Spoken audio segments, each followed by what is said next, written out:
Hello दोस्तों, तो एक बार फिर स्वागत है आपका हमारे चैनल में। मैं हूं शान। अस्सलाम वालेकुम। और ये मेरी वाइफ हैं। अस्सलाम वालेकुम। तो दोस्तों, एक बार और फिर आपके लिए एक वीडियो लेकर आए हैं जिस पे मुझे बहुत ही अच्छा लगा ये वीडियो देख के। ये हँसी टीवी की है, जो कि पाकिस्तान के रहने वाले हैं। बहुत ही अच्छा एक्सप्लेन करते हैं। इनकी कुछ वीडियो मैंने पहले भी रिएक्शन में डाली है हम लोग ने। और इस वीडियो का नाम है, टाइटल है unbelievable miracle of Quran which amaze the modern science.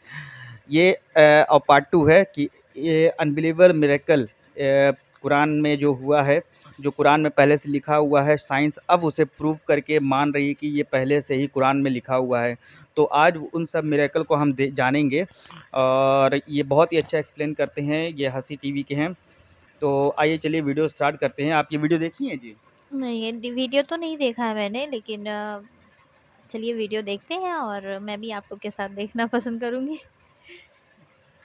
तो दोस्तों, वीडियो स्टार्ट करते हैं और देखते हैं कि कुरान में और क्या-क्या चीज़ें अनबिलीवेबल मिरेकल के तरह है, जो आज साइंस प्रूव कर रही है। और इस वीडियो में हम जानेंगे। चलिए वीडियो को शुरू करते हैं। Unbelievable miracles of Quran just proven by modern science part 2। Space या किसी मटेरियल मीडियम से निकलने वाली एक्सट्रीम इलेक्ट्रोमैग्नेटिक एनर्जी को हम रेडिएशन कहते हैं। जैसा कि न्यूक्लियर धमाके के बाद, आग के बाद इसकी रेडिएशन भी इतना ही फैलती है जितना कि खुद इसका ब्लास्ट। जो भी डेंस मटेरियल या सख्त चीज़ ज़्यादा देर तक इस एनर्जी को खुद पर रोक कर रखे तो ये रेडिएशन इस पर अपना एक असर एक साए की सूरत में छोड़ती हैं। जैसा कि इस एक्सपेरिमेंट के अंदर आप देख सकते हैं कि एक शख्स ने जब कई घंटे खुद को इन रेडिएशन के सामने रखा तो इसके पीछे इसका वही ब्लैक शेडो मुस्तकिल तौर पर बन चुका है। हमारा ये सूरज भी इस रेडिएशन को ultraviolet rays, X rays, infrared और यूवी रेज की सूरत में ज़मीन तक भेजने की कोशिश करता है, लेकिन ज़मीन के गिर्द मौजूद कुदरती प्रोटेक्शन शील्ड, जो कि मुख्तलिफ सूरतों के अंदर मिसाल के तौर पर ओजोन लेयर, जो ज़मीन से 30 मील ऊपर मौजूद है, ज़मीन का मैग्नेटिक फील्ड, इसका एटमॉस्फेयर, जो कि इन रेडिएशन को ज़मीन पर पहुंचने से पहले ही खला के अंदर बखेर देता है। इसके अलावा इन्वायरमेंट के अंदर मौजूद बादल और डस्ट, ये सब मिलकर इन रेडिएशन का असर ज़मीन पर इंतहाई कम कर देते हैं। लेकिन क्या आप जानते हैं कि अगर ये कुदरती शील्ड ज़मीन के गिर्द मौजूद ना होती तो ये इंसान के डीएनए तक को बदल सकती थी। कैंसर, अंधापन, इम्यूनिटी का ख़त्म होना, रेडिएशन पॉइजनिंग यानी हवा का भी जहरीला बनना, औलाद का ना होना, शदीद गर्मी और इन्वायरमेंट के अंदर बदलाव से आहिस्ता आहिस्ता ज़मीन पर ज़िंदगी का वजूद ही ख़त्म होने लगता। यानी ये सिर्फ एक कुदरती शील्ड ज़मीन पर मौजूद ज़िंदगी को कायम रख सकती है और इसको ख़त्म भी कर सकती है।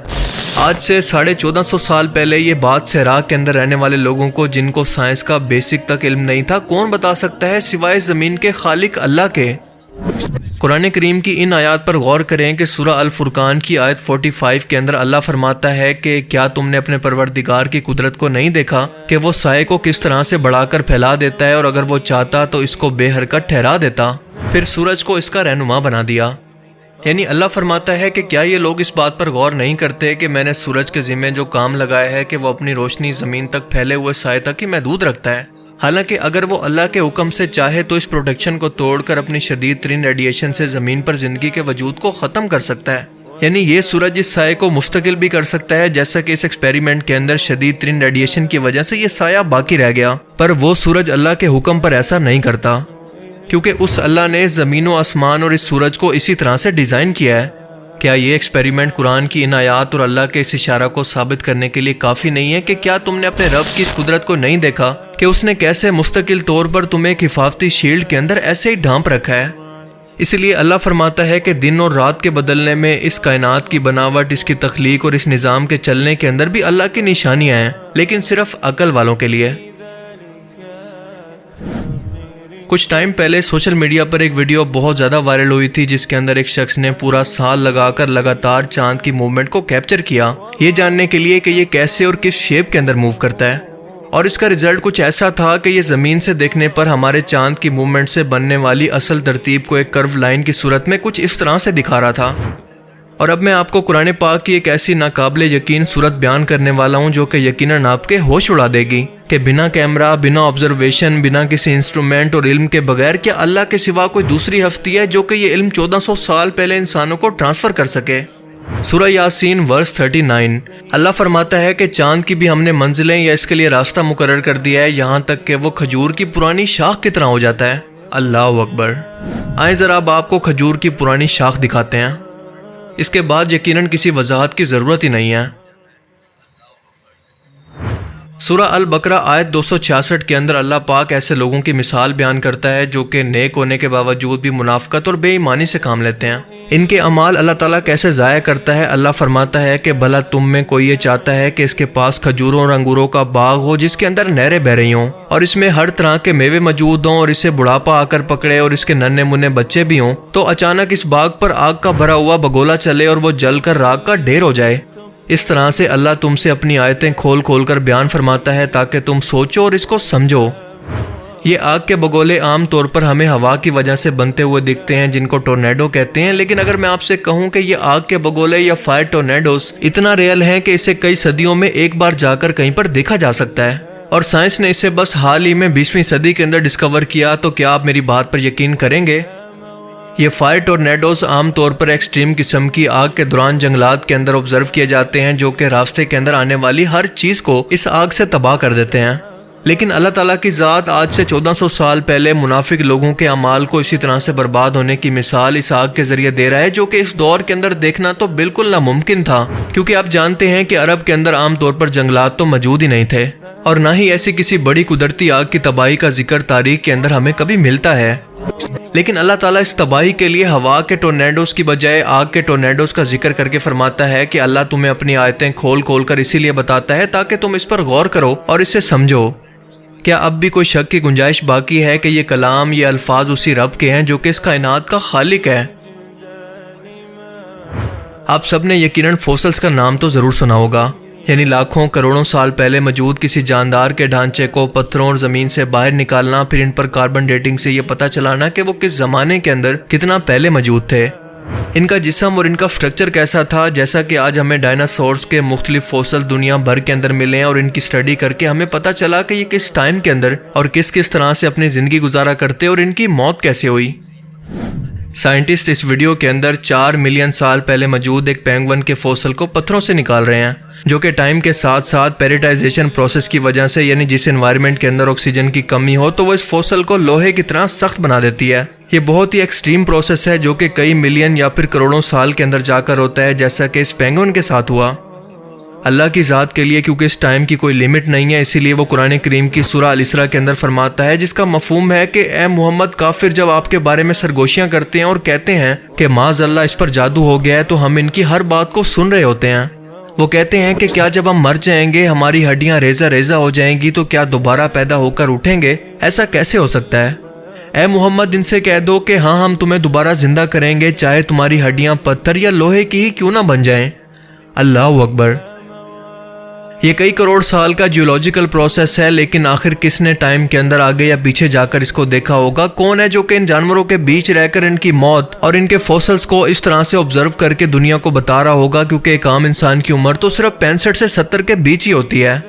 जवाब है कि बेशक अल्लाह की ज़ात। अल्लाह ताला से दुआ है कि वो हमें समझने की और नेक अमल करने की तौफीक अता फरमाए, आमीन। अगर आप इस वीडियो का पार्ट 3 देखना चाहते हैं तो कमेंट सेक्शन के अंदर ज़रूर मेंशन करें। Thanks for watching this video. Allah Hafiz.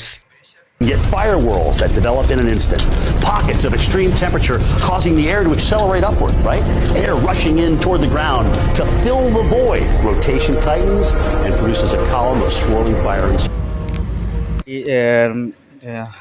हंसी टीवी की, और इन्होंने बहुत ही अच्छा एक्सप्लेन किया। इस्लाम में जो चीज़ें अभी साइंस प्रूव कर रही है, वो चीज़ें इस्लाम में कई 1300 साल पहले, 1500 साल पहले इस्लाम में पहले से बता दिया गया है। हमारे कुरान शरीफ में पहले से वो चीज़ बता दी गई है और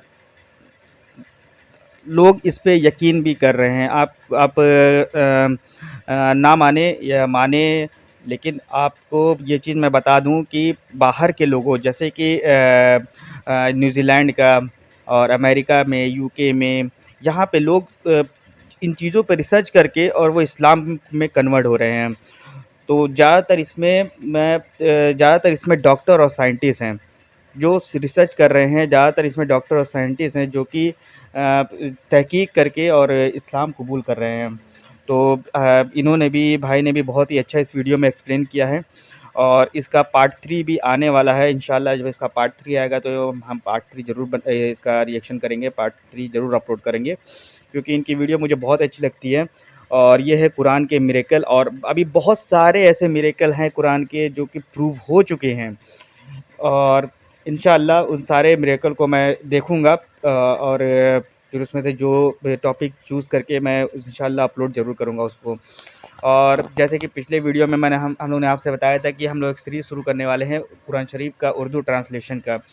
तो आप लोग कमेंट करके ज़रूर बताइए कि हम लोग के ये शुरू करें। अगर आप ज़्यादा इंटरेस्ट लेते हैं तो कुरान शरीफ की ट्रांसलेशन को हम लोग स्टार्ट करेंगे पारा 1 से लेके पारा 30 तक इस सीरीज़ का। आप कुछ कहना चाहेंगे इसके रिगार्डिंग?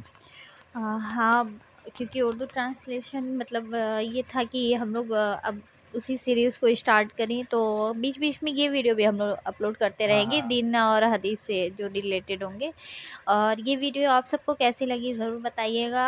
यहाँ तक कि अल्लाह ताला ने, पहले तो मैं सुभान अल्लाह कहूँगी उनके ये हर एक चीज़ पे, कि वो इंसान के पास अपनी चीज़ें कैसे ज़ाहिर करा रहे हैं। सोचिए, कुरान शरीफ तो है और उसका तर्जुमा भी सब पढ़ते हैं, सब जानते हैं, लेकिन अल्लाह ताला उस चीज़ को ज़ाहिर अपने एक जैसे होता था ना, इस्लाम जब कबूल होता था तो एक-एक चीज़ वो आज़माइश के लिए देते थे। हाँ। एक-एक चीज़ सबूत के लिए देते थे कि मतलब मैं हूँ जो वही हूँ। एक ही खुदा है, आप ही अल्लाह ही है और उसके अलावा कोई माबूद नहीं है। तो वैसे ही आज भी वो चीज़ें चल रही है और कुछ ना कुछ साइंटिस्ट के थ्रू हमारे सामने ज़ाहिर हो रही है। तो कैसी लगी आप सबको वीडियो? आप सब भी ज़रूर बताएँ, मुझे बहुत अच्छा लगा, बहुत अच्छा बयान दिया इन्होंने। और सीरीज़ हम लोग जल्दी ही स्टार्ट करेंगे।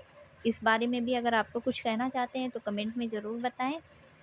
और बस मुझे तो इतना ही कहना है। हाँ, तो दोस्तों आप कमेंट में ज़रूर बताइए कि सीरीज़ हम लोग शुरू करें। तो आप लोग जैसे-जैसे कमेंट करेंगे हम लोग इंशाअल्लाह उस पे और फ़ोकस करेंगे। आपके कमेंट से हम लोग मोटिवेट होते हैं। तो वीडियो कैसी लगी आपको कमेंट करके बताइए। तब तक के लिए लाइक कीजिए, सब्सक्राइब कीजिए। मिलते हैं आपको नेक्स्ट वीडियो में। अल्लाह हाफ़िज़, अस्सलाम वालेकुम। अस्सलाम वालेकुम।